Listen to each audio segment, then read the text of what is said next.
এবার ভাই এদিকে এই টাইমে আপনি গেঞ্জি পরে এয়ারপোর্টে কি করেন? আরে ভাই আপনি গেঞ্জিটার অবস্থা দেখেন নাই? আপনি এটা বুঝতেছেন না এটা কি? দেখি গেঞ্জিটা। এই যে গেঞ্জিটা দেখেন নাই?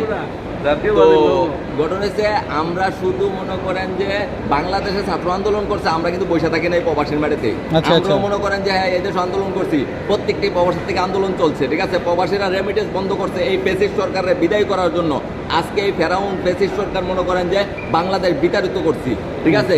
তার জন্য আজকে স্বাধীন বাংলাদেশে স্বাধীন ভূমিতে আমি যাচ্ছি আমার স্বাধীনভাবে।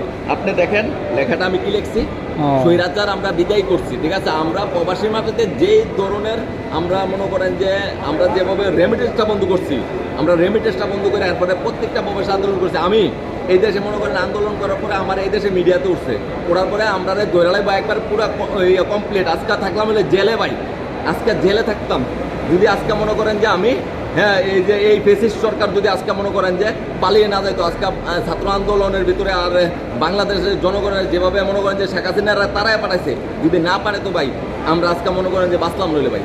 আমরা দেশের এই আজকে মনে করেন যে দেশে আমরা জেলে থাকতাম ভাই, আমরা ধরে নিয়ে যেতে পারতো।